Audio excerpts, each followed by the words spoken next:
Detroit is the greatest! Straight up light you on fire for a Coney dog right now.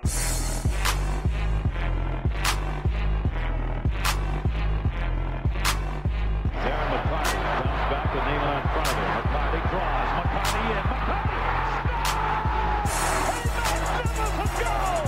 Darren McCarty!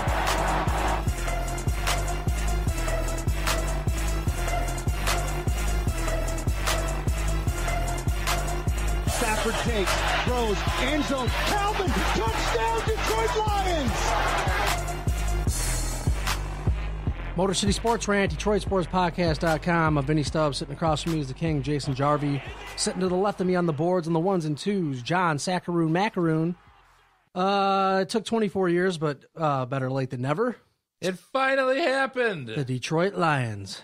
They couldn't do it when I went a few years ago, but they finally did it. Come up with the W. Hey, that's unbelievable! Absolutely. The Detroit Lions are sitting at 2-7 and potentially staring 2-8 in the face. Jason the King Jarvi, how are you, my friend? I'm okay. It's Monday after a Lions win, which we don't get to talk about that too often this season. No, we don't. But I mean, it's unbelievable that they beat Green Bay. Yes, and I think the first thing that I want to know from you guys, and I'll tell you how I felt, but how did you feel after the win? You're watching the game. Well, I mean, let's set it up. Let's go through the game real quick. Let's do that. So the entire first half, it's pretty much a defensive battle. Both offenses are pretty inept. We get to the second half, and we're the first team to score a touchdown, which is amazing. Which that was that was off the kickoff return, right? With Amir Abdullah takes it almost the entire way, which I think they probably should have challenged that play because I think it was a touchdown. But then it took them 3 plays to go 1 yard and to get a touchdown to Stone Hands, Brandon Pettigrew. Yes. And, we think we're all good, and then Prater shanks the extra point. It's okay. It's 9-3. It's okay. Did you see Prater's face? Even like in the post game when they're talking in the locker room?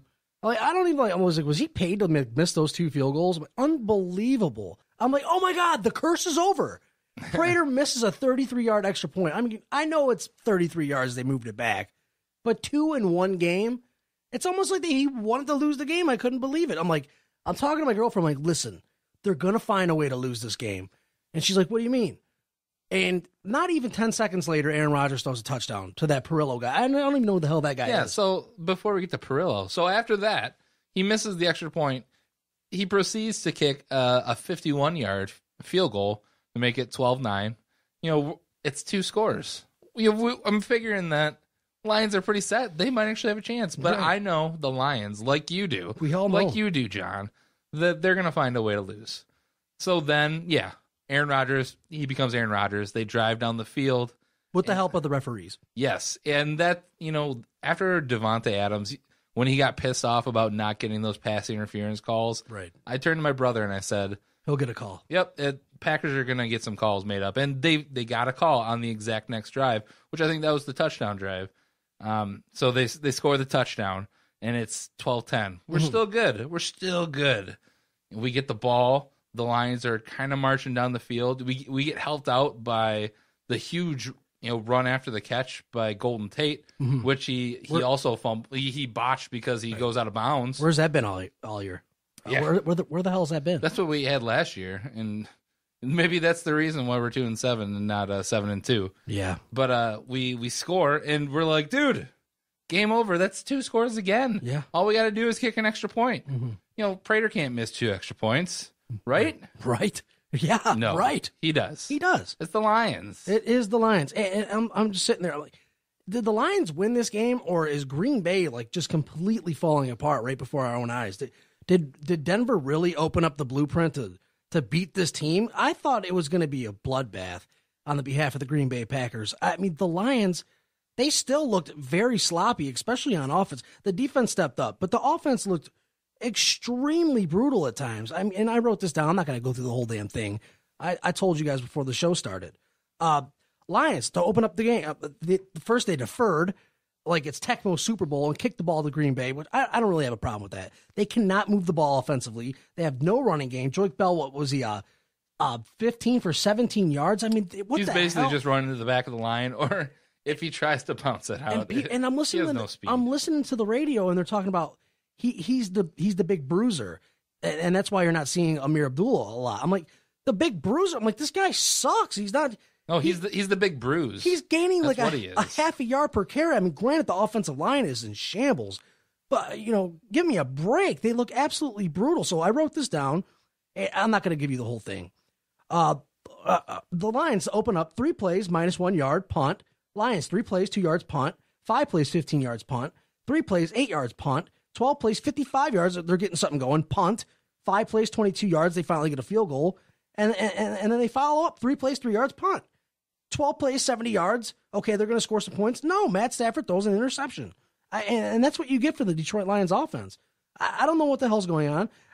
Calvin Johnson, I think Calvin Johnson might have Stafford rattled because like last year, Calvin Johnson was hurt for the majority of the season, and Stafford has no choice but to be a quarterback and look at all his options. And Golden Tate got a lot of yak last year, and now Calvin Johnson's back, and he's looking at Calvin Johnson the entire time. He's making mistakes. He looks terrible. What else can you really say? I mean, I don't understand. Bell, by the way, went 14 for 17, and he had and one of his carries was for 6 yards, so he's brutal. So finally, the Lions are up by 8 with what is it? Is it under 2 minutes to go here? Yeah. So yeah, they scored right after the 2-minute warning. Kick the ball off, and what does Aaron Rodgers do? He goes Aaron Rodgers. Yeah. He drives the length of the field, and they score a touchdown. And of course, they're gonna go for 2 because that's the game right there. They said it on the TV call, and you have to give credit to the Lions because with the depleted secondary, Rasheed Mathis goes on the IR, and then Josh Wilson. I think that dude's done for the year. It looked like he went down with a non-contact injury, and Nevin Lawson too. Nevin Lawson played really good, and they bring in the guy that they just signed, Cresden Butler, and he makes an awesome play on the 2-point conversion. I think Aaron Rodgers actually made a bad call there because you see the replay, the tight end Richard Rodgers cuts in. If he hits him, that's a touchdown right there. So I think you have to credit the Terrell Austin dialing up the blitz really put the pressure on Aaron Rodgers, and I think he was gonna try and pick on the new guy, go to the guy that he targeted 18 times in Devontae Adams. That's what I said, and they missed the extra point. So I'm like, we win the game. Right. All they have to do is recover this onside kick. And it was to give credit to the Packers. It was a good onside kick. Yeah. And it's going directly to Calvin Johnson. Game over, right? Right. No. Absolutely. Calvin Johnson, he fumbles. Dude. It looked like he hung in the air for so long. Come Get on, it out. Calvin. Why? Yep. I don't understand. I went from dancing with my cat in the basement to throwing my cat across the room. Is your cat's name Cow? Yeah, that's great. He looks like a cow. We found him in the backyard doing a landscaping job, and there was 8 feet of debris in the backyard. I mean, roots. We were just cutting all this stuff down, and we found him. And he was like, we found 5 kittens. They're the size of a pen, dude. I felt bad, so we raised them and fed them with bottles and stuff until they became of size. Then we gave them away, and then we kept Cow because he was unique looking. So we called them what they looked like. Back to the Elephant, Lions, cow. Cow gets tossed across the room. Not literally. I was pissed off at Cow. The funny thing is that me and Cow, through the weekend, we had our problems because I was we wrestle around a lot and stuff, and he bit the living hell out of my index. Why? Finger. I'm going to tell you why. Because I don't know. There was a lot of turmoil between me and Cow over the weekend, so I wasn't really talking to him. We weren't getting along. He comes downstairs. I'm eating Jet's pizza. I give him a little piece of chicken, and we're starting to squash our beef a little bit. He's sitting on the bed with me, and the little bastard bit me. And then the Lions won, and I picked Cow up, and I started dancing with him, and me and Cow are just doing absolutely outstanding. Well, when Mason Crosby was lining up for that game-winning 52-yard field goal, dude, I thought he was going to make it. We all thought he was going to make it, right? Do you know there was 10 guys on the field on the Lions when that happened? They drive down. They get that quick out to Devontae Adams to give him the extra. It's a chip shot. It's 52 yards. Right. It's Mason Crosby. Outside of, I think, Steven Gostkowski and Adam Vinatieri. Did you see Gostkowski's field goal at the end of the game? Oh, my goodness gracious. So Mason Crosby, you assume it's over. It's over. Money. And I thought it was over. Crosby is money, and he's on my fantasy football team. The guy is probably the top 3 best kickers in the league. And Mason Crosby is money. They initially said that, it was blocked, but No, it wasn't. It wasn't. It was a bad kick. He literally just shanked it. Something is going on with Green Bay. I have a theory on that I'll get to a little bit later. But so then they win the game. How did you feel? The Lions? How did you feel watching that game? It was the craziest feeling of my life. Were you actually excited? Yeah. I danced with Cal. Dude, no, seriously, I'm like, they're going to lose this game, and they always find ways to lose games. And this would have been the craziest. 'Cause I didn't watch the entire game. I watched the beginning, and they went, 3 plays, 1 yard, 3 plays, 2 yards, punt, punt, punt, punt, punt. I'm like, I got to get out of here. So I went to my brother's house, and I'm cleaning his backyard up. I'm doing fall cleanups, and I sit on the porch, and I go through my newsfeed, and Pacaputo goes, if the Lions win this game, it'll be the biggest win in the last 50 years. I go, oh my God. And just like that, even at 1-7, they sucked me back in, and I drove home. I watched the last 8 minutes of the game, and it was going up and down my heart. I thought I was going to have a heart attack. I'm like, they sucked me back in. They're going to find a way to lose this game, and they didn't. And the referees, they helped them on the last drive. I couldn't believe it. I'm like, oh my God. It almost seemed fixed. Like the referee, the fix is in. They really are. They're coddling Aaron Rodgers because he's Aaron Rodgers. And I get it. But that was the craziest Lions game I've ever seen in my life. And so, I mean, it took 24 years, but it's better late than never. Me watching it, I was watching it with my brother, and leading up to that final kick, it was up and down. And, when we scored, we thought it was game over, but obviously the events happened after that. Mm-hmm. And by the time that they lined up for that kick, it was just I think me and my brother were both just in shock. Right. And then when he missed it, like, there wasn't excitement for us. Right. They won the game, and you start thinking about draft status and the fact that I'm not thinking about that. I don't. I am. At first, before the game, I would have said, I said that I wanted the Lions to lose because I would want them to beat this streak when it actually meant something. Now, I am glad that the streak's over, just so we're not talking about it anymore. Thank God. But after that, it had nothing to do with draft status. It's just. You want those guys broomed out. I just felt like nothing, though. Like, they won the game. I'm happy that they won, but I really don't think that they won that game. That was the Packers. The Packers choked. Oh, the Packers are doing terrible, and you would think like at the last 2 games they would adjust it.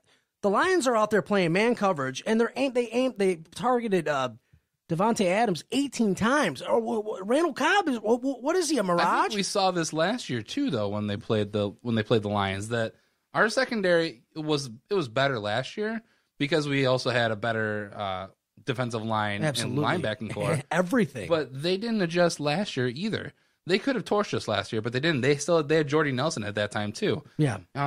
But you also have to give credit to Terrell Austin for the game plan that he put together for the Lions defense. They started off the game rocky, but as the game went along, you could see that they limited Aaron Rodgers and the chunk plays. And I thought that, when I was watching the game, I was thinking, wow, people thought that James Stark was going to be an adequate replacement this game for Eddie Lacy, but they missed Eddie Lacy because he was a guy. Yeah, he was a guy that could get a lot of yards and do some damage. So give credit to Terrell Austin. The defense played well. I think that Green Bay coaching staff, they're rattled. They might slowly be on the hot seat because Mike McCarthy. I think he really botched that.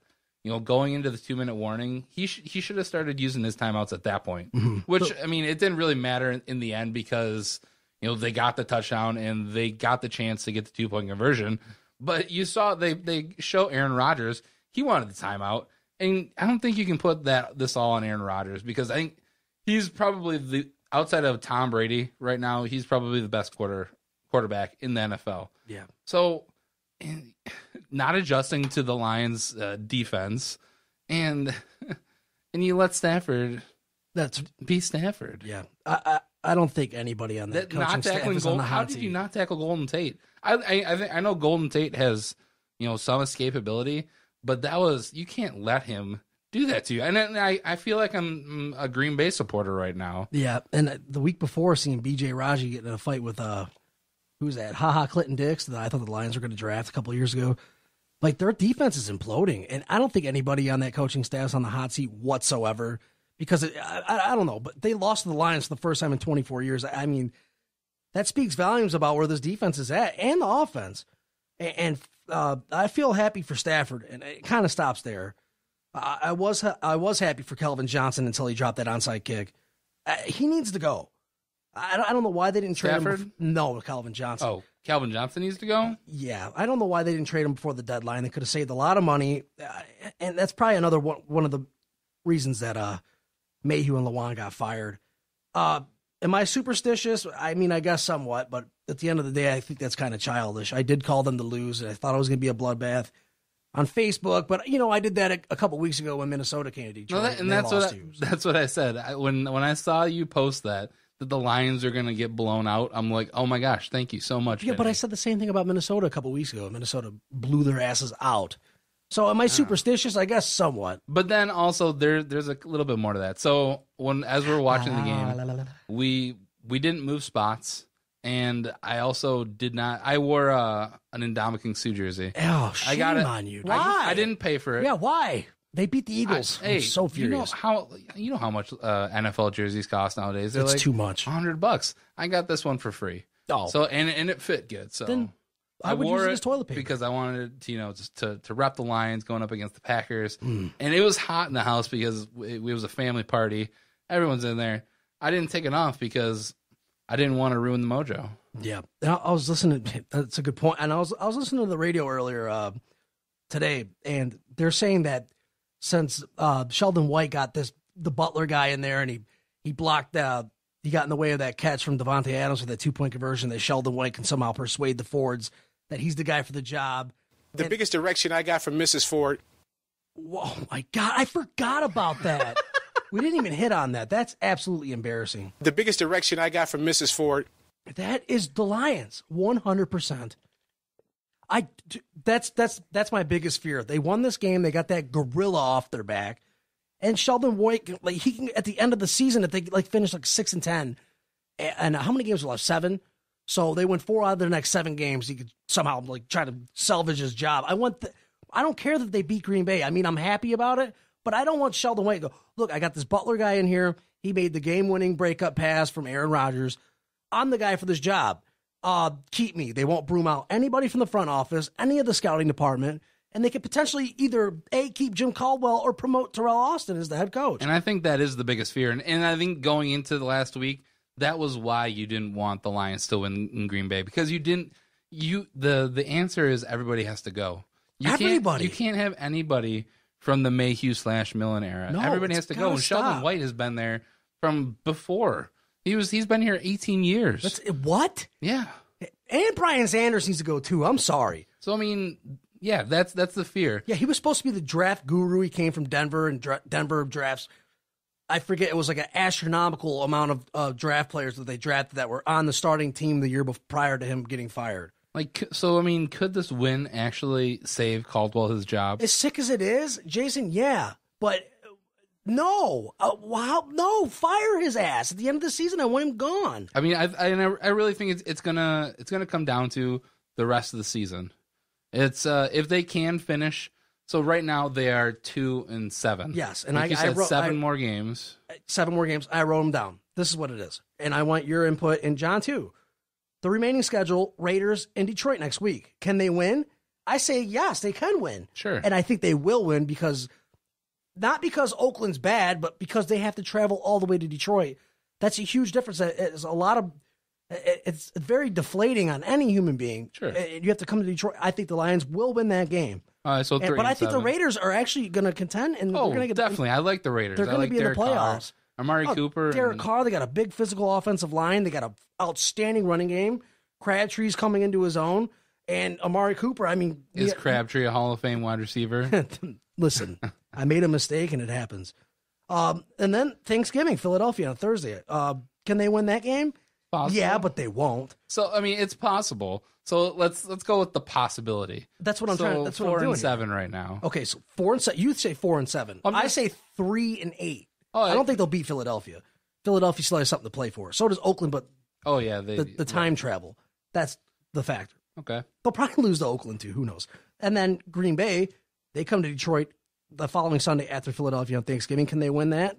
Yeah, but come on, let's be honest. They're not going to beat Green Bay twice in 1 year. I really think that Aaron. I don't know. I don't know anymore.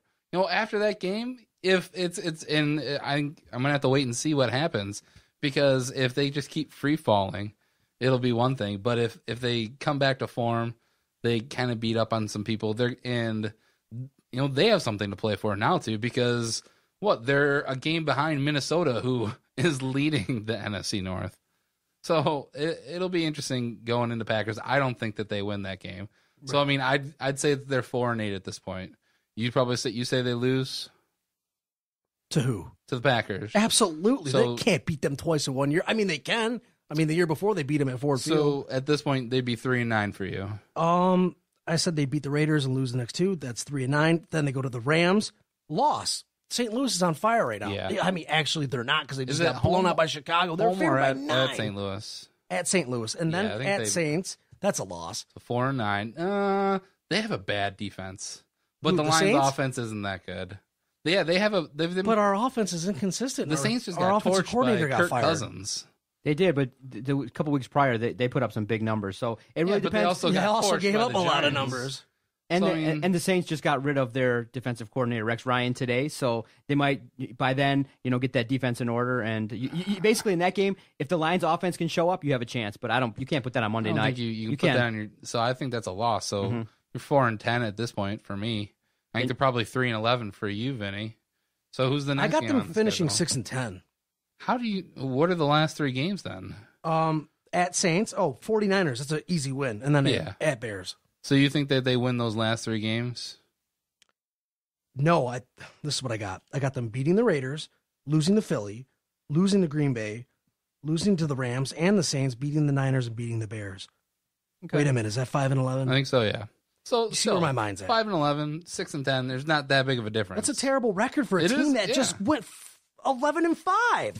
Yeah, I thought they would go 7-9 because their schedule was tough, but they've absolutely, completely imploded. So if they go 5-11, 6-10, is that enough to save Jim Caldwell's job? If they put up some nice performances, does this mean that Caldwell still has a chance to keep his job? No, hell no. Yeah, the odds are low. The odds are really low because... I say 10%, dude. Yeah, I mean, I'm being nice. Sheldon White's doing all that he can do. I mean, by kissing butt to the Fords, by, kind of highlighting the fact that he brought in this guy that was texting everybody, and Butler made the key play. So he's doing all that he can, and you know that he's going to continue to do the best that he can to kind of earn this job. But really, it's just whenever you talk about now anything positive with the Lions, I think the majority of people want everything clean, everything gone. You know that the Fords are listening if they're sending out emails to the season ticket holders. I think that if they don't clean house, you're going to have a mass exodus of fans who don't renew. You're going to have an angry fan base. That's not true. Oh, yeah, I agree. As soon as they draft a wide receiver, they're back on. Why did Mrs. Ford send an email to season ticket holders? Why did she do that? Did she or did someone else?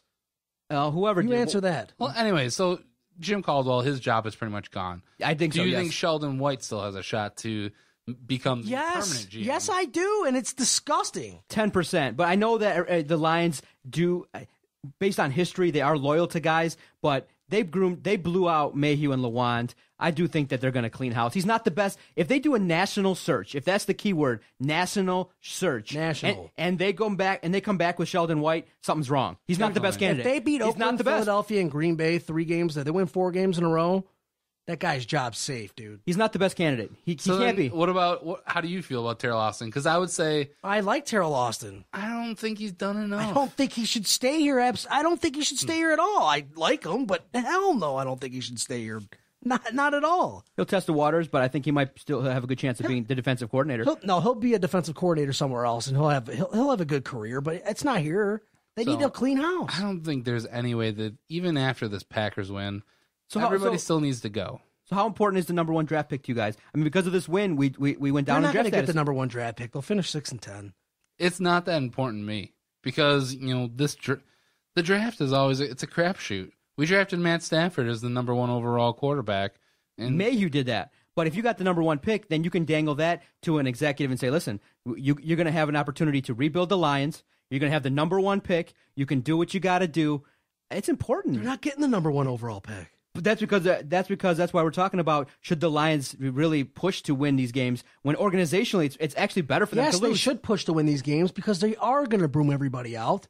And on paper, They're just missing a few pieces. The coaching staff is what's wrong. This coaching staff is worse than Marty Mornhinweg and the Rod Marinelli era. Flat out. They all need to be broomed out. I like Terrell Austin, but they need to be broomed out. The scouting department needs to be let go. If the firm is serious, that's what's it's gonna take for them to be contenders again next year. Flat out. The scouting department's got to go. Both coordinators got to go. And people that are working in the front office that's been there for 20 plus years, they've got to be broomed out too. And if the firm is serious, they will do that. And until then, I'm not going to support this team. So, I mean, I'm not that worried about the draft pick because I think they need to worry about drafting the right person. They won't. And so that's the thing, is that if we get the right GM, I think the first pick or the best player overall right now is that Joey Bosa, defensive end for Ohio State. I'm not sure if we need that. We have Ziggy Ansah. Dude, their defensive line is taking a massive hit. They might need a guy like. But Joey I don't think Bosa is another defensive end, and I think what we need is somebody to go in the middle. We need a big D tackle. Oh, we need somebody to help fill the gap that Ndamukong Suh and Nick Fairley left, and C.J. Mosley. All three of those guys, which he's serviceable. Oh, he's been hurt. But he's not the answer. His career was over, and he just got some money. So, I would say that they need to go offensive line. Definitely. Left tackle. Yeah, it's not going to be pretty, but I agree. I think you need to get Riley Reef is offensive atrocious. line, maybe even the first 2 picks offensive line, because I think you move Riley Reef into the guard spot. You get a good left tackle. Hopefully Laken Tomlinson can be something. Maybe Warford can come back from injury, but I think that's why you have to spend picks on offensive line. Yeah, Jarvi, dude, that offensive line is so bad. Minnesota just blew right through him and just destroyed Matt Stafford. Stafford is Stafford. He's inconsistent, dude, but the guy's got no protection. He's got no time to get rid of the ball. And that's the offensive line. And that falls on the scouting department.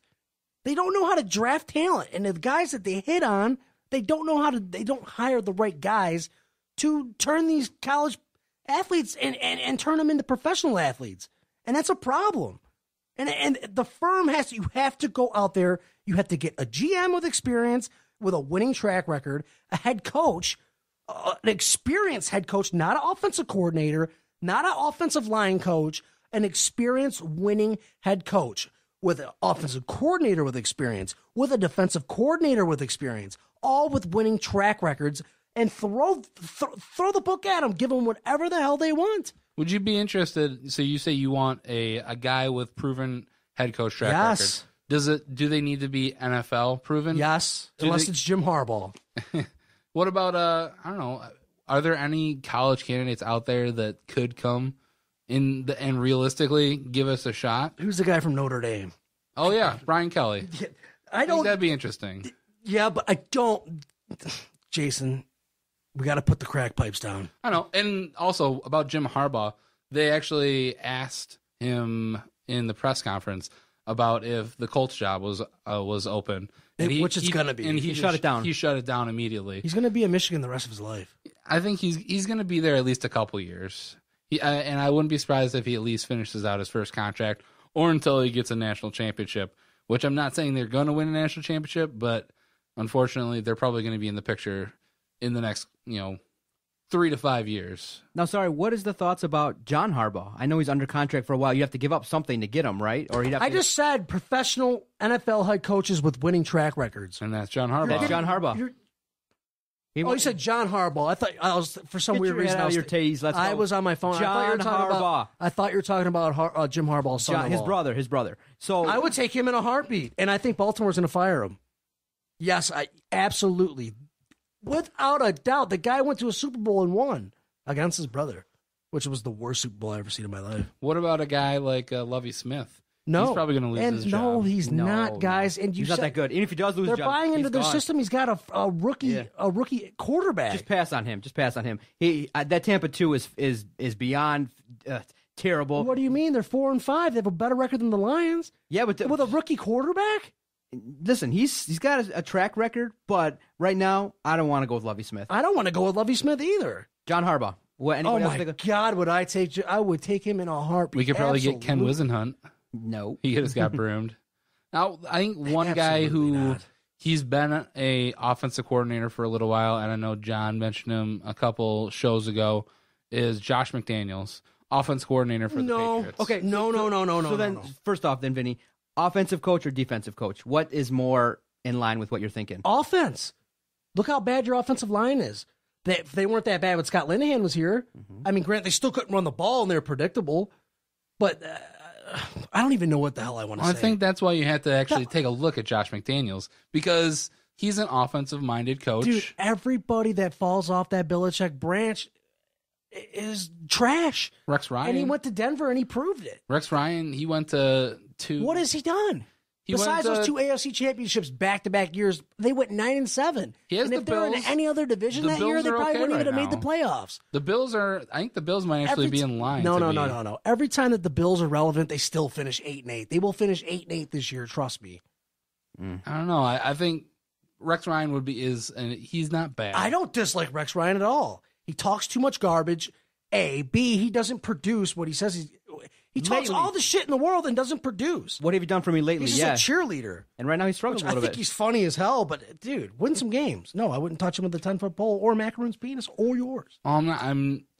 It looks like John Harbaugh then is really the only realistic Oh my god! candidate Or that Chuck you'd look at. Pagano. You'd want Chuck Pagano? No. Yeah, I don't know about that. I like Bruce Arians more than Chuck Pagano. Yeah. And that's who I wanted when the Lions went 4-12. And Chuck Pagano was battling leukemia or whatever the hell he had. Bruce Arians is getting he was leaving. I go, dude, please, Lions, get Bruce Arians. Do you think they that the do that? Lions No. offense picks it up? Bob Cooter gets an interview? No way. He's getting talked like, hey, this guy's, What did he something. do? I just read Hey. you what they did. Listen, the offense was a little bit better. They did some things differently. Not really. They look like trash. They only until the scored fourth 18, quarter. yes, but they kind of rolled the pocket a little bit. And in the end, on that third down play in 9, we all thought at that last drive that the Lions had that they were going to go 3 and out. If They you- actually drove down the field and got a touchdown. I agree. That's different. They weren't as I said, go for it on Twitter, on our Twitter page at Detroit Podcast. I said, be aggressive, go for it. And they didn't go 3 and out. I was shocked. I bet you 100% of people thought they were going to run, and give the ball away. Jim Bob Cooter so far, not so bad. Not head coach material, but it's the Lions. You got to think everything crazy with the Lions. Yeah. They need to. You got to look up who's going to be a free agent next year. The running back position. Jesus Christ, Drake Bell sucks. Yeah, we're going to definitely need to upgrade the running guy back. was a security guard for a reason, dude. Oh my god. If you upgrade the line, the Wayne 14 for State. 17. if you upgrade the line, then you have a chance to see a more potent Abdullah. He's got flashes. He's got to show it more. Dude, the guy's got some serious ball handling issues. He does have flashes, I agree. But, dude, come on. Fumbling the ball like that is brutal. That's not NFL quality. It's a joke, seriously. And I happen to really like Amir Abdullah. He's quick, and I think he's got potential to be great, but he's got to figure out the ball handling issues, dude. I mean, it's atrocious. All right, we got a couple free agents. Older guy, but very proven. I'll take and he him. might be cut. Matt Forte. I'll take him. I'll take him in a heartbeat for 1 year. Why Even not? though he's injury prone? And if he costs He's a ton of perfect money? lion, then I guess. Yeah, absolutely. I would say. What's his numbers this year? I don't know. Well, He's not he's that hurt solid right yet. now. He's not that solid. Not this But year. he's still. He got his they're money. not that solid, but he's been banged up, and he's proven. You know what? Maybe I wouldn't take him. Chris Ivory. Absolutely not. Oh Why my not? He's God. been awesome on the Jets this year. Dude, that guy's brutal. Come on, he's having one good year out of what, 10? It's about time he's doing something. Your Jesus. boy Reggie Bush will be a free I agent. wouldn't touch him with Macaroon's penis. Pass. Maybe. I mean, I imagine that Green Bay will probably try and re-sign him now. But James Starks. No, I'm talking like a big physical running back Why do you want a big physical running back? because that's what Bell is, and he sucks. We already got Amir Abdullah as our scat back, and Theo Riddick is our number 3. We need a big physical guy. What about Lamar Miller? They drafted Miami? Jay Ajayi, and he's probably going to be the future of that team. I don't know. I wouldn't Anything's mind. better than Drake Bell, dude. To be honest with you. Yeah, there really isn't a whole lot else on here. I mean, we're getting into guys who will probably be re-signed. Matt Asiata, maybe From Minnesota. You think he's a bigger back if you're looking for that type of running back? He doesn't show a lot of potential. C.J. Anderson will probably be available because he sucks. I don't know, man. Denver's always got a really good running game because their offensive line. Dude, Peyton Manning's done. Isn't that sad? Yeah, we might have seen the end of the era. Yeah, I think we have. But final word on the Lions. What's their record, and is everybody going to be broomed out? Vinny? 6-10, everyone's broomed out without question. John? 5-11, everybody's broomed out. Everybody needs to go. I think Martha Ford realizes it. The message has been heard and delivered to her by somebody, whoever that may be. 5-11, and they broom everybody out. They have to. They have to. I will go 5-11 as well, but I'm going to say that Sheldon White becomes the new general manager. Oh my God! And I hate it, but The biggest direction I got from Mrs. Ford. That's the guy you want? We're gonna hear that. Keep on grinding, brother. So many times. Oh, I love it, dude. I knew right away when that press conference happened. I'm like, oh, we're gonna get that clip for sure. The biggest direction I got from Mrs. Ford. Hey, But we gotta calm down. We gotta calm our direction down. But we'll take a break, and when we come back, we'll talk some Pistons and Red Wings and college football. And, of course, we have our wonderful segments, Length or Girth, and the NFL picks. Absolutely. Motor City Sports Rant, Detroit Sports Podcast. John. Doc here for FanaticU.com, Detroit Sports official outfitter and the official outfitter of the Detroit Sports Podcast Network. Go visit FanaticU.com for great online gear representing the Tigers, Pistons, Lions, Wings. If you shop online at FanaticU.com, when you check out, use the promo code DSP, and you'll save 15% off your entire order. Anything at all. Jason, Vinny, you guys repping any jerseys? Andre Drummond, Reggie Jackson, you guys representing anything out there for the Pistons? Ndamukong Suh. They're on clearance right now at the website. You can go anytime, 24/7, visit the website and save money. I know a lot of people shop early for Christmas. They get all these deals. Check FanaticU.com regularly. They're always updating their lineup and always got great gear, so check them out. Get that big number 0 shirt. FanaticU.com. Enter promo code DSP, save 15%, don't pay full price. FanaticU.com, Detroit Sports, official outfitter. And now back to Motor City Sports Rant with Jarvi and Stubbs on the Detroit Sports Podcast Network.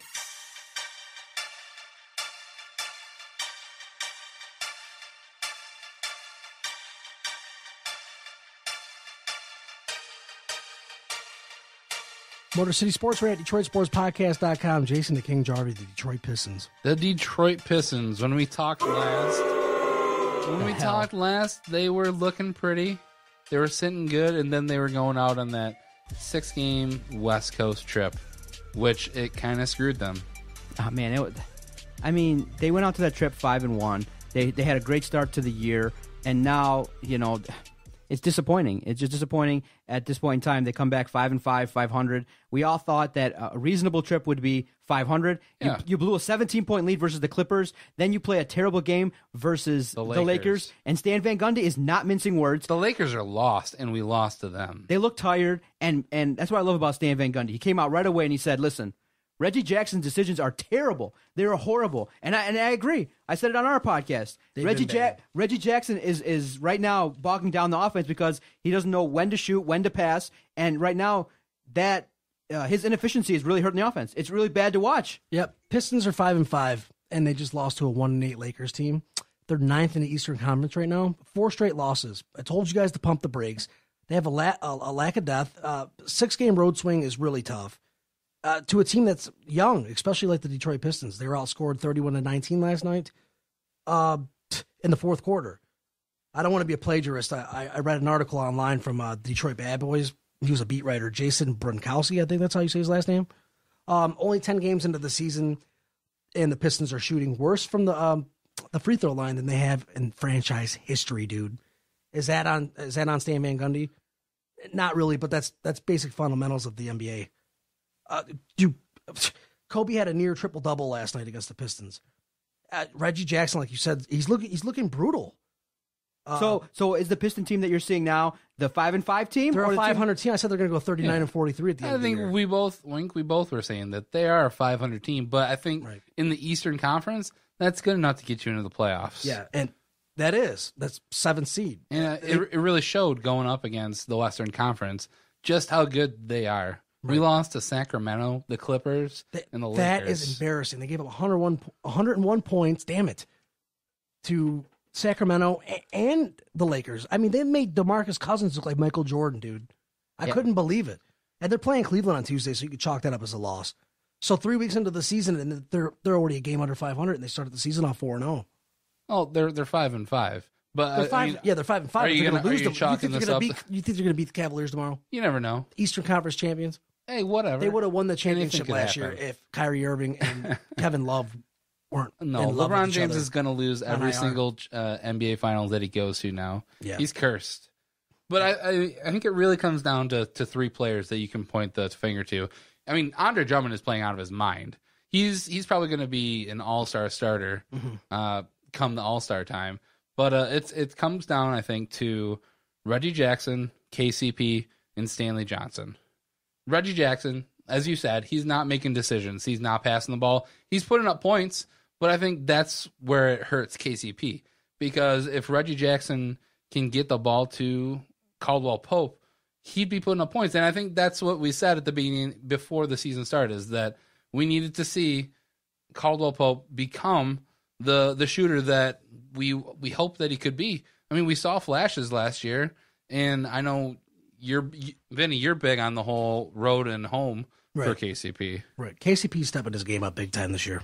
Now, He hasn't shown it, though. He's hit a few bumps on the road, but he'll get it together. Trust me. He looks a lot better. I mean, Reggie Jackson is scoring more than him right now. Dude, Reggie Jackson doesn't pass the ball, Jason. Now, guys like us love the fact that SVG is straight to the point and he's calling out the players and we know what's going on. But do you think that style in this day, in this days and age, as NBA players is going to continue to work? I mean, he's really going hard and he's like, really going out after these players in the media and saying, hey, if this continues, we're going to struggle. And he really called out Reggie Jackson, a guy that you gave a ton of money to. I don't know if that style is going to continue to work, because if it doesn't, you're going to have a bunch of players that might turn on him. You need. I know it's early. Come on, it's way too early. This NBA, this group of NBA players is needs to be a little bit coddled. I like it. I like the fact he's out there and direct. But with these players, I fear that if he doesn't manage them right, I don't know. Yeah, that's why. What's his balls? What's his name? Dwight Howard got his ass fired for doing stuff like that. But Reggie Jackson isn't. They paid him superstar money. I mean, he's the president and the coach right now. Yeah, that's right. I didn't even think about that. You can't get his ass fired. He's the GM. I think SVG has this team, and he's building it the way that he wants it to be. And I think doing it on defense. if it's between Reggie Jackson and Stan Van Gundy is going to try and trade him if it doesn't work out. I think he made the contract a little tough to trade him. What's the timetable for Brandon Jennings' Achilles? His return? I think mid-December. I think is what they're saying. They're trying to shoot for, but he's going to come off the bench. I said ACL last week. I can't believe Jarvi didn't edit that out. I sounded like a clown. I'm embarrassed. I got my car. I was driving home. Like, dude, did I really say Brandon Jennings ACL? But then he tore his Achilles. Shame on me. Should Stanley Johnson? Should we expect more from him right now? No. He's doing all he can do right now. No, he's I a rookie. He's averaging like 6 points a game. You can't really ask more for that guy. I think you can ask more defensively. Yeah, absolutely, because I read an article saying he was supposed to be like a top 5 defender. He hasn't shown it. Then it would seem that the consensus here would be that the main issue is Reggie Jackson.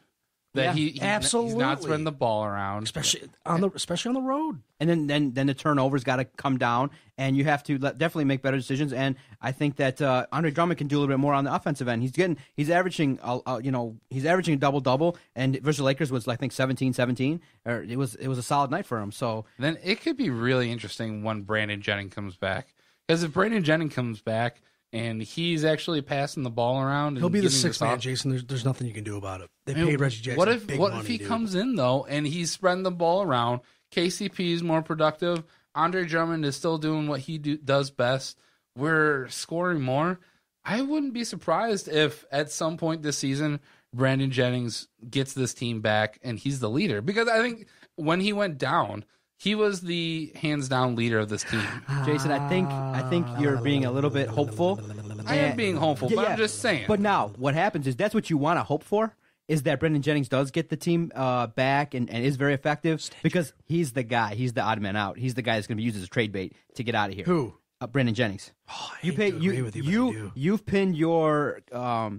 pinned your hopes on Reggie Jackson. You're not going to trade him, his first season if he struggles. Brandon Jennings has been here, but he's a guy that if he can be effective and can show him that he's a leader, he's a guy that can, be used as a commodity to improve this team. Definitely another shooter or another guy, another guy that can get rebounds. Another defender. Your response? He's going to be traded 90% if he plays well. I would agree. And I think that's what we said at the beginning of the season. It's still really early in the season, and they're only 5-5. They're at 500. Well, you guys were rock hard last week when they were 4-1. I was rock hard. Why wouldn't we be? I'm not going to say that I wasn't, but I told you guys to pump the brakes. Well, yeah, I know that you weren't feeling it too much because you don't really feel a whole lot down there. Oh, it's hard when you got a grain of rice between your legs, and we'll see. And Stan Van Gundy, we trust. Well, let's turn our Van Gundy, we trust. Let's turn our talk to another team that's 500 right now. Jason the King, the Detroit Jarvi, Red Wings. Your Detroit Red Wings are 8-1, fifth in the Atlantic Division. They're playing Ottawa tonight. They just lost to the Boston Bruins. 10th overall right now in the East. Jason the 10th King, overall, Jarvi. but they're 6 points away from third place. I saw that. I was looking forward to this podcast. I wanted to hear what you thought, man. I mean, come on. I mean, the game versus Boston was tough to watch. A lot of posts. The offense is struggling, and people are saying it's going to happen. There's a lot of talent, but with a first-year head coach, what signs lead you to believe that it's going to happen? Just based on the talent? I mean, yeah, you have talent, but in the last couple of years, this team's offense hasn't been that great. What's taking so long? I think they have too much rebuilding with they're rebuilding with homegrown guys without imploding. They're rebuilding, dude. It's going to take time. I think Dylan Larkin, Gustav Nyquist, Thomas Tatar. You don't have to throw the names out there. Datsyuk coming back from injuries. Zetterberg.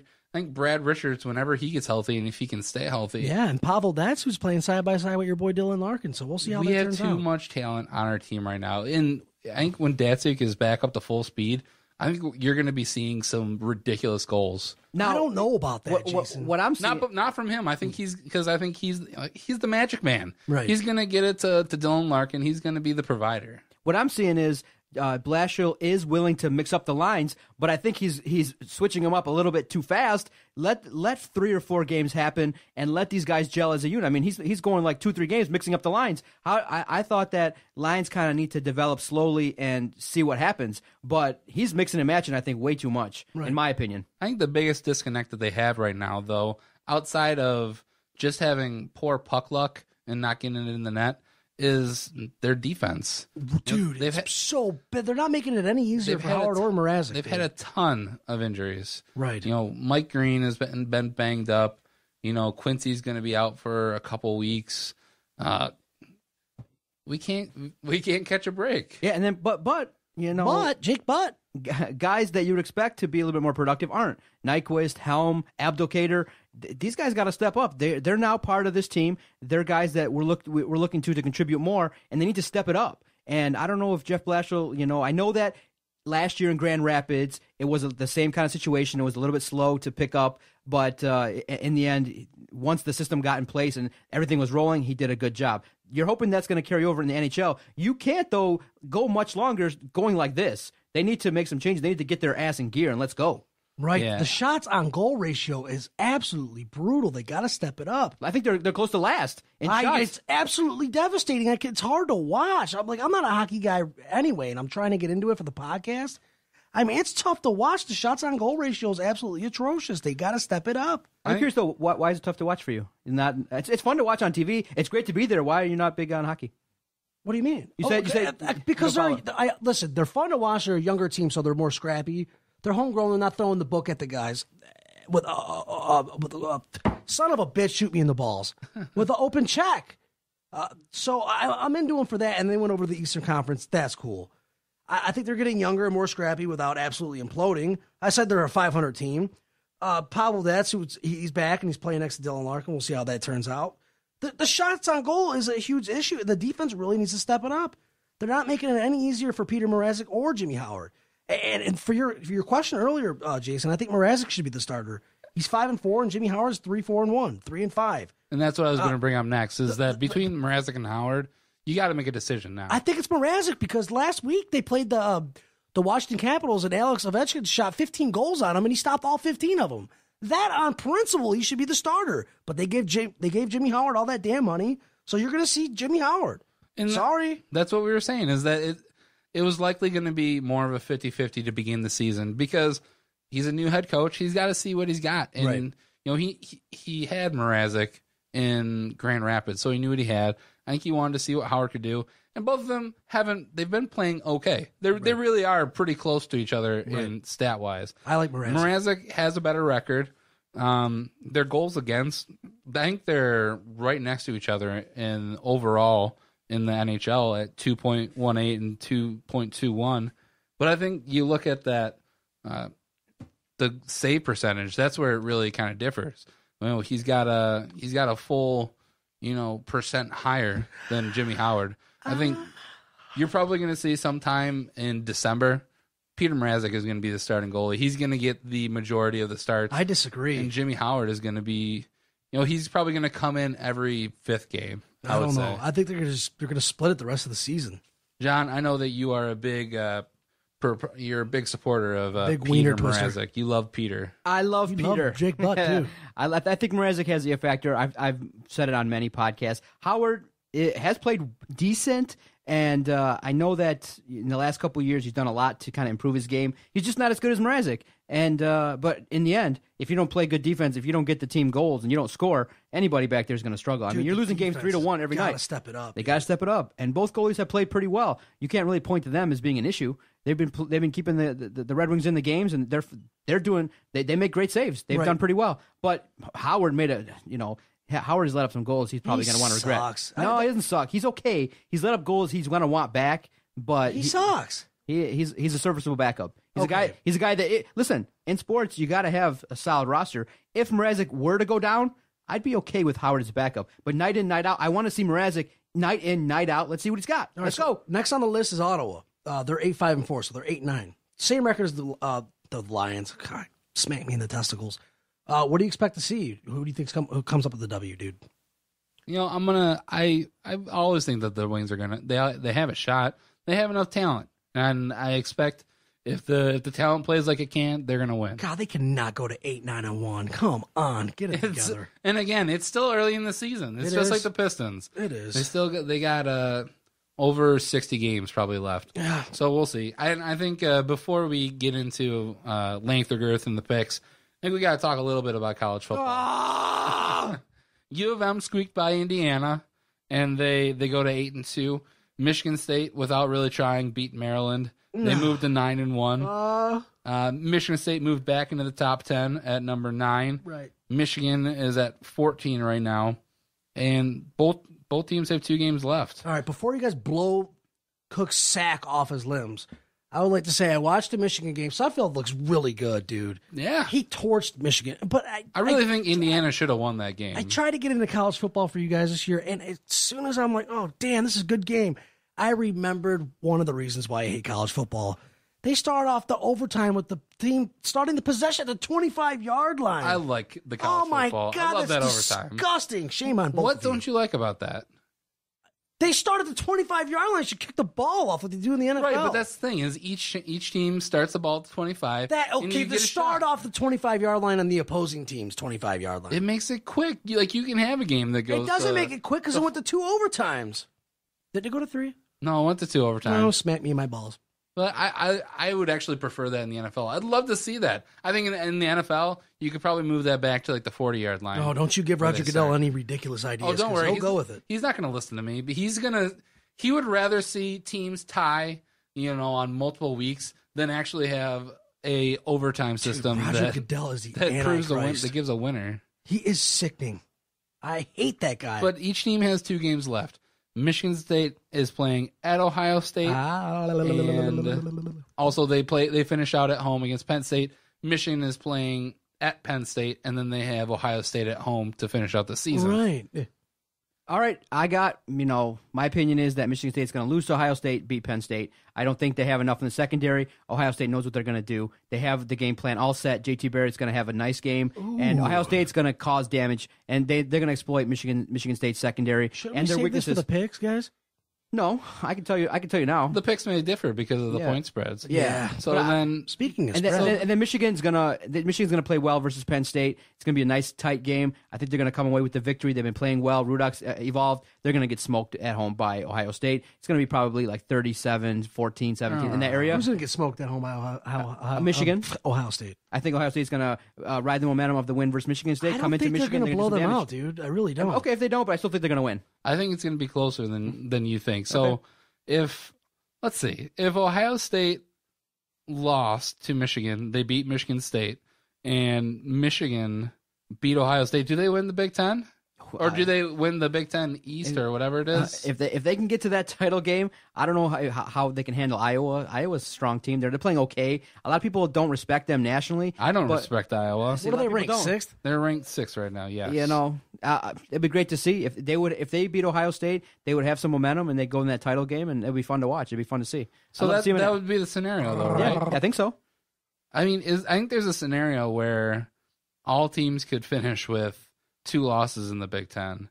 And I think it's a very unlikely scenario, but I think Ohio State would have to lose out, and Michigan State would have to lose to Penn State. Yeah, and all teams would finish with 2 losses in the Big Ten East. And Michigan would have to beat Ohio State. And I think at that point it would go to whoever is ranked higher in college football. Right. Playoff. I know all these scenarios that people are coming up with. Really, in the end, Ohio State's the best team. They've played, most games pretty well. Not great. They haven't shocked the world or wowed anybody with their performances, but they're the best team until somebody goes and beats them. If it's State or Michigan, I'm not going to go here and play that scenario game. I think that go out there if Michigan State can do it, if they can, limit the big plays, limit the chunk plays, and somehow, some way, limit Barrett and limit the big plays from Ezekiel Elliott, you got a chance. Iowa hasn't played anybody, man. Hey, they've won every game. Michigan State, they went to they play on the road in Nebraska and lost. I wouldn't be surprised. It's tough. I wouldn't be surprised if they lost at Nebraska. It's possible too. Yep. Who's Michigan playing next? Penn State, and then Ohio State. Michigan's going to have to shore up that run defense. So there's only 2 games left already. Yep. I think Michigan loses both those games. Michigan's got to shore up that run defense. It was exposed by Indiana. That was a blueprint for what they did. Indiana basically in the second half ran the ball. So that's all they did. What's Michigan's record right now? 8-1? 8-2. 8-2. So they're going to go 8-4. Damn. That's not bad. 9-3. They might go 9-3, and that's what I predicted at the beginning of the year. You guys defecated all over my chest. It's not bad. But I think that'll wrap it up for college football. Absolutely. We're going to take one more break, and when we come back, we have length or girth. We have the picks, which I am losing in. Oh, you're doing bad. But we'll get to that. Cuz, is your beard scaly? Motor City Sports Rant, DetroitSportsPodcast.com. If you enjoy what you've been listening to on this podcast, definitely support us by visiting our website, DetroitSportsPodcast.com. It's a free and easy way to help keep the mics hot, the office lights on here in the studio, help us keep taking great phone calls, getting great guests. We enjoyed doing this project. We're rolling out 6 to 7 weekly podcasts on the Detroit Sports Podcast Network. So all we ask of you is go visit DetroitSportsPodcast.com and click through those banner links. Definitely check out the online deals and support us in any way possible. And thank you. We appreciate all the downloads, all the support that we've been getting. Thank you for just telling 1 or 2 other people that you like the network, and we can continue to roll out great shows. Thank you. Visit our website, DetroitSportsPodcast.com. And now back to Jarvi and Stubbs on the Motor City Sports Rant, DetroitSportsPodcast.com.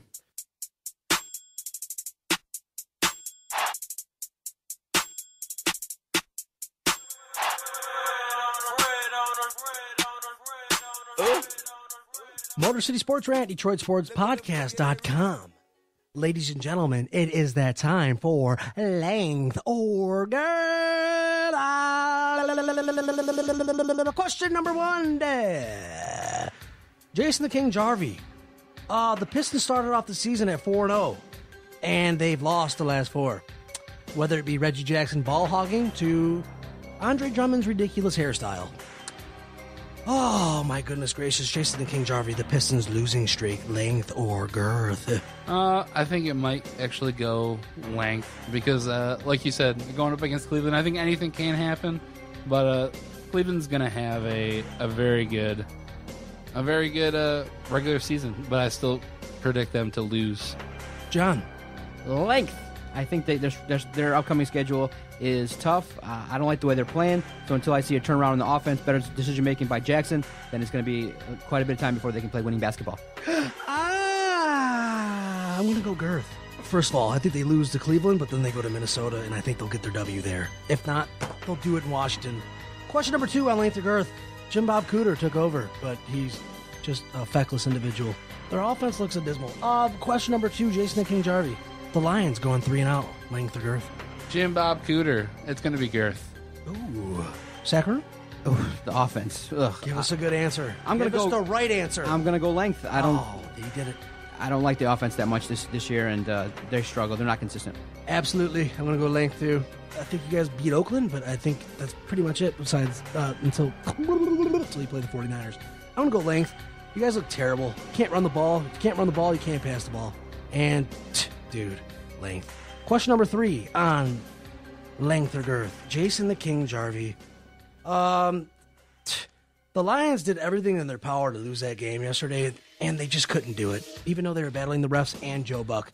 Did he shave his beard? That's besides Dude, the question. his facial hair is awful. He needs to get that Detroit Beard Collective immediately. Matt Prater missing extra point field goals. Key field goals, length or girth.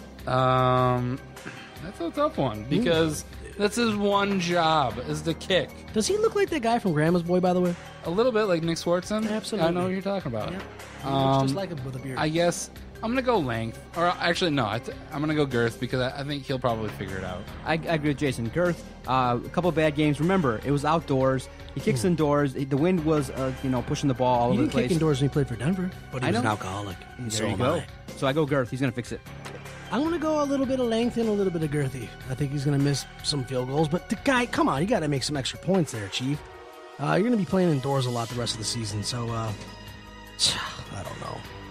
I'll go girth with the extra points, but length from 50 plus. That'll do it for length or girl. Oh my goodness gracious! And before we get to the Week 11 picks, I would just like to say, since I blew Macaroon the week before this, I should be blown. I went 4-1, and the only game that I got wrong, ladies and gentlemen, was the Lions game. Good job, Vinny. And I think we all got that wrong, except for Mac the Sack John Macaroon. There you go. Oh, my goodness gracious. Good for you. Yes. So tell everyone, Doc is still in the lead with 11. Oh, yeah, baby. John What am I, 11-3? Dude, can I talk? Nope. Am I 11-3? I want my praise. Whose podcast is this? I think this is our podcast. I think it's Jerry Mallory's in the firm. Hey, man, oh, yeah, never mind. He did respond back. All right, John Macaroon's at 11-3. I went 4-1, and I was really brutal before that. So I'm at 500 at 7-7. And Jason the King Jarvi, you gotta have a good week, dude. You're at 6-8. I'll pick it up. All right, the Week 11 NFL picks brought to you by XNXX. Are you an avid spanker? Visit XNXX today for your visiting pleasure. I mean visual. Once again, that radio guy. Where'd we find him at? I love I don't him. know. He's crazy. Is he free? I guess so. Game number 1, Andrew Luck and his fractured ribs travel to the Georgia Dome to play Matt Ryan and the Atlanta Falcons, who are favored by 6 with the over-under at 47.5. Jason the King Jarvi. You know, Matt Hasselbeck will be. I think he's going to be able to keep him in the game. He's playing? I think, yeah, because he is God. what? No wonder why Luck Atlanta's has favored by 6. he has like a ruptured or a lacerated spleen or kidney. Jesus Christ. Hasselbeck is good enough to keep him in the game. Give me the points. Give me Indianapolis, but Atlanta's still going to win. And what was the total number? 47.5. Give me the over on that. Sackaroo. I'm going to agree with Jason. Give me the points and the over. Give me Indianapolis plus 6 and over 47.5. You got Indy. You got the over too? Damn it. Atlanta's favored by 6, but I didn't know Matt Hasselbeck was playing. He did good against Houston, but then again, it's Houston. I'm going to take Atlanta, even though I took Indy before I found out that Andrew Luck was hurt. And I'm going to go under just on principle that Matt Hasselbeck is Matt Hasselbeck, and he's got a withered arm for his age. Game number 2, Tampa Bay travels to Lincoln Financial Field to take on Mark Sanchez and the Philadelphia Eagles with the over-under at 46.5. Jason the King Jarvi. Now go to John first. Let's switch it up a little Jason bit. and John Sackaroo and Jarvi. Man. Dude, is Mark Sanchez really starting? Yeah, I'm gonna take Tampa Bay and the points and the under. I don't like Mark Sanchez as the backup. I mean, look what he did. Came in the Under? game. I don't think he's the backup anymore. I think he's the starter. No, I'm saying he was the backup last week, and he didn't come out and play that well. Dude, he's garbage. So give me the under and give me the points. Joey Harrington 2.0. So is Philadelphia favored by 7 or is Tampa Bay favored by 7? Philly's favored by 7. Yeah, give me Tampa Bay as well. And give me the under on that. You picked the under too, John, right? Yep. Okay, Jarvi. Okay, guys, listen, I'm taking Tampa Bay too. Oh man. And I'm gonna take the over. Not that really matters. I don't keep track of that. Okay, dude. Aaron Rodgers in the discount double check losing streak continues. They just lost to the Detroit Lions. They travel to where the Golden Gophers play. I don't even know what the hell they play. They travel to Minnesota. Minnesota's favored by 1 over under at 45. Give me Minnesota. Give me Minnesota and give me the under. I think AP is going to have a good day. You said under? Yes. I think the streak is over. I mean, Green Bay's played terrible. I know it's a divisional game. They're going to want to get back. So give me Green Bay in a rout over Minnesota and the over. Ooh, a rout, huh? A rout. They got to fix this week. They can't get a rout against the Lions. They can't get a rout against the Vikings. We'll see. Yeah, top 10 defense for sure. They need to adjust. Mike McCarthy needs to say something to this team, and Aaron Rodgers needs to get in their faces. Oh, my God, the whole thing's imploding. Minnesota's 6-2. I told you they were going to beat Oakland, and you guys said, hey. And I said, because I got to do something. My record's in shambles, and Vinny Stubbs was right. But I won't be right this week. I have a really bad feeling about this. I'm going to take Green Bay, and I'm going to take the 45. Shit. I'll take the under.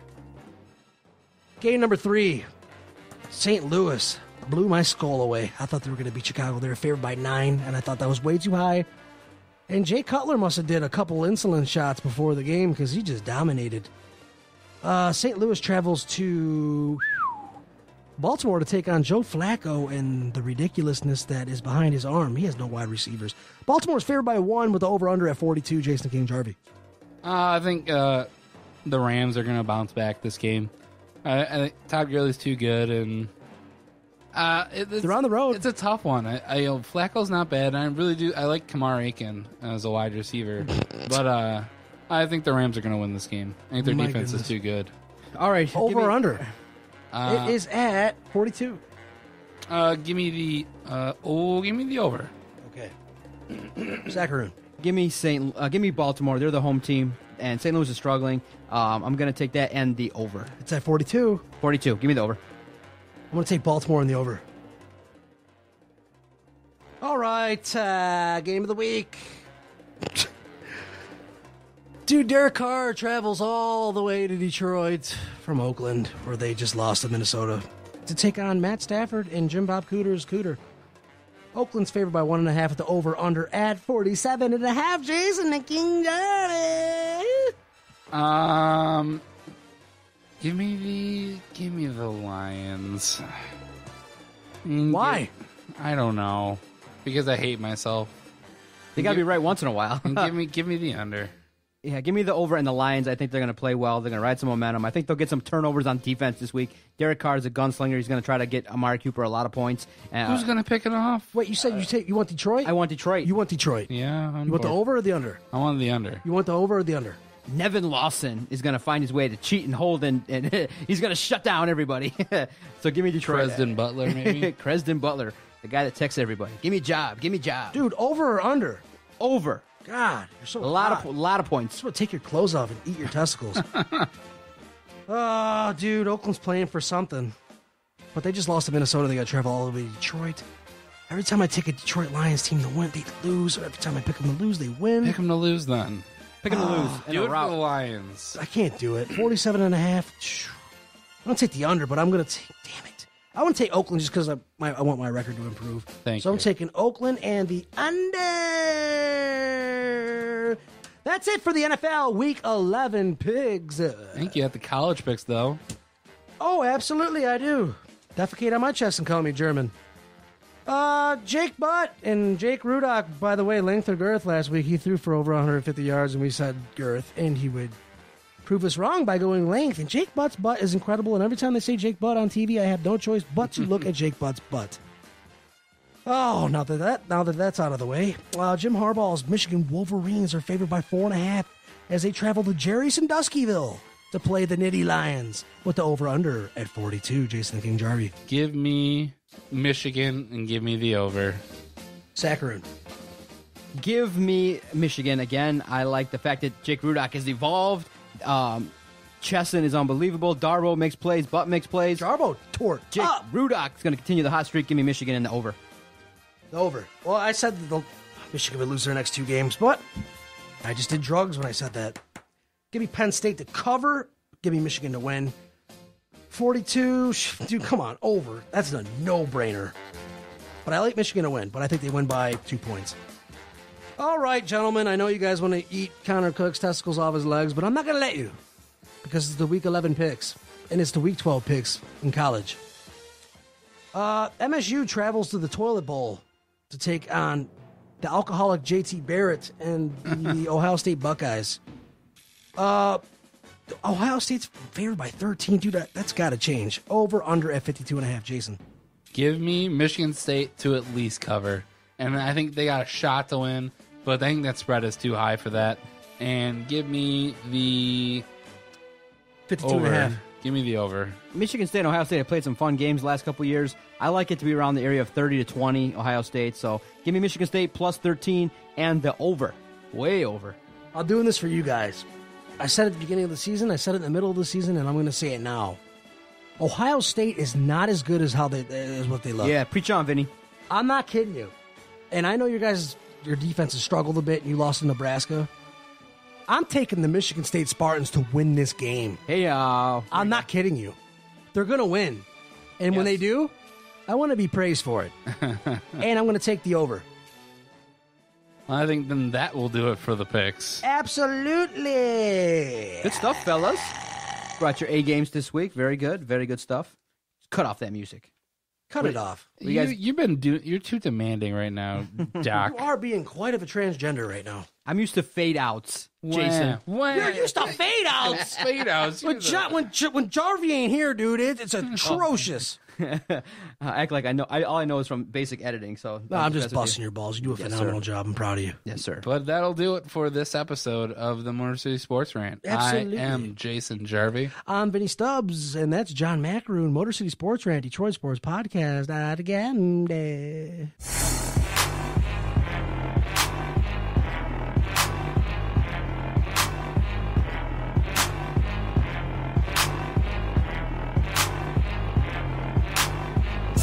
Okay, nice idiot. You. Bye-bye.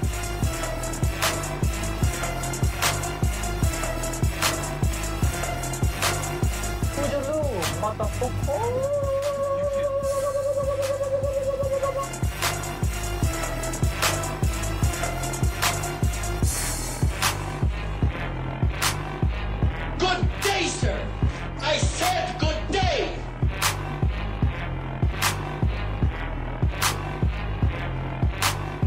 All right. Take care now. Bye-bye then. Loser.